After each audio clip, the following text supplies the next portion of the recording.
If you saw my video from January where I spoke about understanding your photography, then you'll perhaps realise that I'm very much about connecting with the landscape and tapping into the emotional side so I can understand why am I even taking this photograph, what is it about the scene that I particularly enjoy, and then logically and technically how can I go about executing it in order to achieve the vision. Now, the thought processes that I go through in the field then spill over into my post-processing, which I want to be as simple and efficient as possible, because I don't particularly enjoy spending a lot of time at the desk. I'd rather be out in the places that I enjoy and just trying to capture that perfect moment when all the elements come together. So then when it comes to processing, Mother Nature's done most of the processing for me. So then it just becomes about very simple changes, just small adjustments here and there, but it's the sum of all these adjustments that really can make a significant difference. Now, what I don't want to do today is speak about my whole processing workflow from start to finish, because that's going to get a bit long and a bit boring. So I want to concentrate on one particular tip, which you might have seen this before. If you haven't, then it's going to seem a little bit odd to start with, but stick with me, trust me, because this really can make a difference, because it's really about being objective and assessing the balance through the scene. And like I said, just helping the scene along from based upon your original thought processes. Okay, so what we've got here is a scene which I'm sure many of you will recognise, but this particular version is one that I captured with a workshop client in October last year.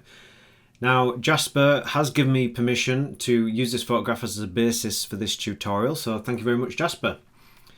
Right, so let's have a look at the basic panel over on the right hand side here. So you can see I've just added a little bit of exposure because we did expose the scene slightly to the left to make sure that the highlight detail wasn't blown. And I've reduced the clarity slightly. Now that's very typical of my woodland images, is to reduce the clarity because there's so much texture and detail in woodland. So if we had too much clarity or too much sharpness, things can start to look a little bit brittle. I like it a little bit softer just to kind of maintain that soft, mysterious and slightly ethereal feel of woodland. Now there's no other adjustments here, which is again very typical of my images. The idea is that I've captured it all right in camera, so the changes that I need to make here are typically very minimal. When it comes to contrast, I use the tone curve. I just find it has a much more subtle and natural effect. So I'm actually just going to increase the lights to around about kind of 30-ish, something like that. And it's just going to add a little bit of brightness to the scene and emphasize some of the light that's going over this fallen birch tree here. Now, if I wanted more contrast, I would bring the darks down, but I think, to be honest, it's absolutely fine as it is. I don't want it too contrasty, I don't want it too grungy. I want that slightly softer feel. Now I'm going to jump straight down into detail here. You can see I've already added a mask. So if I alt click and move this slider, anything black isn't being sharpened. So any parts of the image that doesn't have any detail, I'm just making sure those aren't being sharpened. Otherwise, all it's going to do is add noise to those areas. So I'm usually round about the 50 mark, just making sure that there's not too much sharpening through the scene. I don't add any extra sharpening typically. I want to make sure that the image was captured sharp in camera, and if it is, then I typically don't add any more sharpening there. So I'm going to jump straight into the purpose of this tutorial, which is to concentrate on this main number one tip, which is to turn the photograph upside down. Now, to do that, I'm going to press Control on the Mac, I think it's Command, and I'm going to press square bracket twice. So there we go, the image is upside down. You're probably thinking, Simon has completely and utterly lost the plot. But if you're someone who has or does shoot things like large format, medium format film, then that's how you compose your images, is upside down. So it makes perfect sense to turn them upside down when processing too. But the main reason for doing that, for me anyway, is to remove your natural relationship with recognizable objects. And the benefit of doing that is that it means that we can be more objective about the balance of light and shadow throughout the scene, and balance of color too. So you might start to notice some imbalances which you didn't necessarily notice when it was the right way up. So it becomes even more obvious to me that this bottom right hand corner here, or when it's the right way up, the top left hand corner, is really quite light compared to the left hand side. Now we're not looking to have perfect balance between all corners. What I'm looking for here is to reinforce the thought process that we had when we captured the image, which is to have that flow of light through the branches of the fallen birch tree, which leads us down into the image in this lovely dominant pine at the back. So in order to help that along, I want to just darken this area off here. So I'm going to select a radial filter. I use radial filters quite a lot. I don't particularly like the brush. I've had problems with that, bugs where it's not allowed me to go back and edit it. And also with the brush, you tend to just wang around everywhere, and you risk not having a nice sort of subtle transition from the filter to the rest of the image. Whereas with the radial, I can draw over a big area like this, quite roughly, have a pretty significant feather and get a nice natural transition between the effect and the rest of the image. So all I'm going to do is just drag the exposure down here. I don't have to go crazy with it. All I'm looking to do is just bring a little bit of darkness up there, which feels completely natural and feels a little bit more balanced with the left hand side there. And I'm going to start another new radial. I'm going to bring it over this area, and all I want to do is just bring down the highlights. I'm not looking, there's no detail there. All I'm looking for is to make sure it's not pure white. So I'm just bringing it down to around about the point, which feels quite representative of what I remember seeing on the day.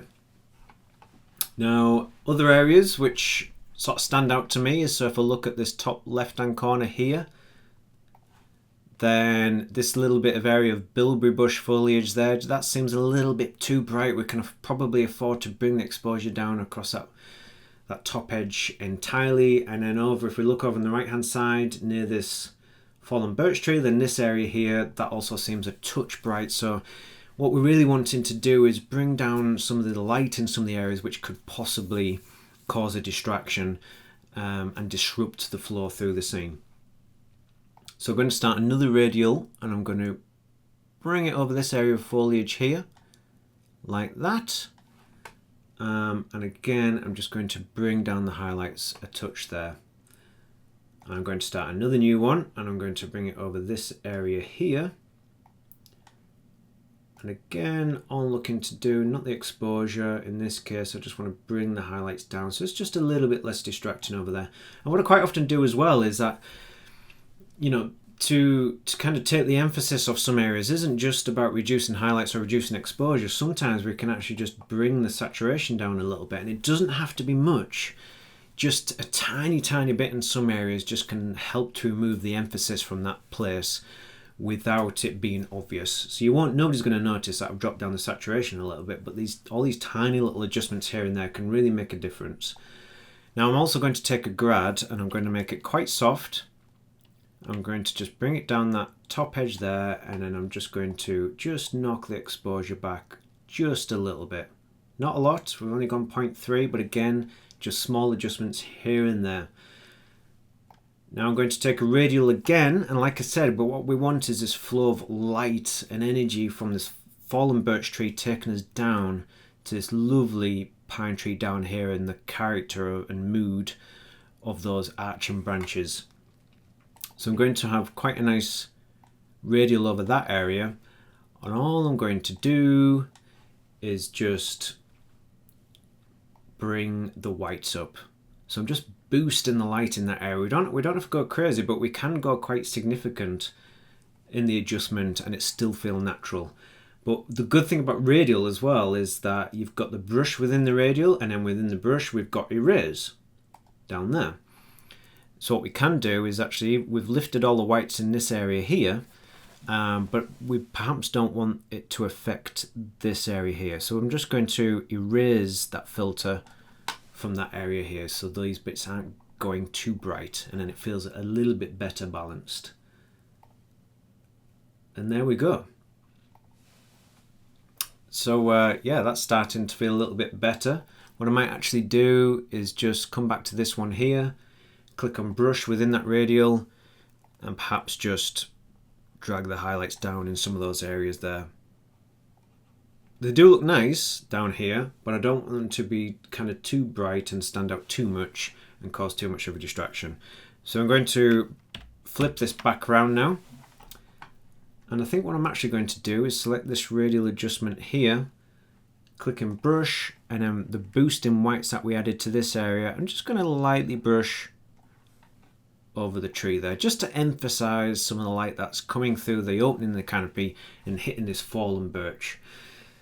So if I deselect that, now if I press the backslash key, it's going to show us before, there we go, and after. Before and after.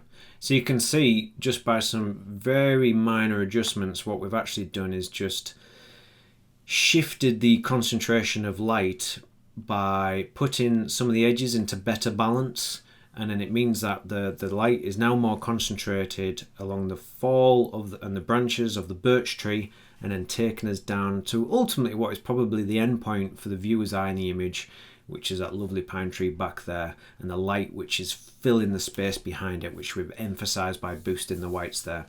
We have got this area over to the right, which is a really nice area to me. It's just a third component to the scene, and I really like the depth through that right hand side of the image, and I don't see that as a distraction. As long as we don't boost the lights too much down there. I've introduced that side because I want to push the pine tree further over towards the center of the image, so it's got the dominance in the scene that it deserves. We do have this spot of light up near the top right hand corner. That's the type of thing where I would take it into Photoshop and probably do a little bit of soft cloning just to soften that area down a bit, because that is a potentially a little bit of a distraction there.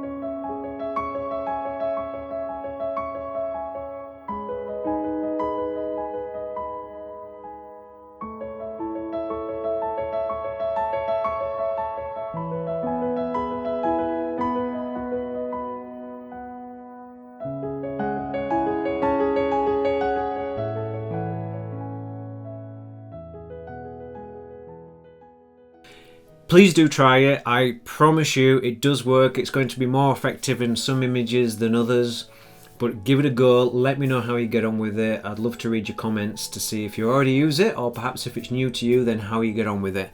This is something that I talked about when doing a workshop in Scotland recently with Thomas Eaton, which was a fantastic week, and I had a week before that as well with 4 clients, and we went through this, and nobody else there had really heard of flipping new images upside down for processing, but it was a real hit, and the people there did seem to really benefit from it, so I do urge you to give it a go.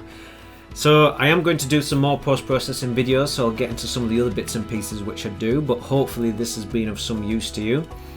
If you haven't already subscribed, then please do, but thank you very much for watching this episode, and I hope to see you for the next one.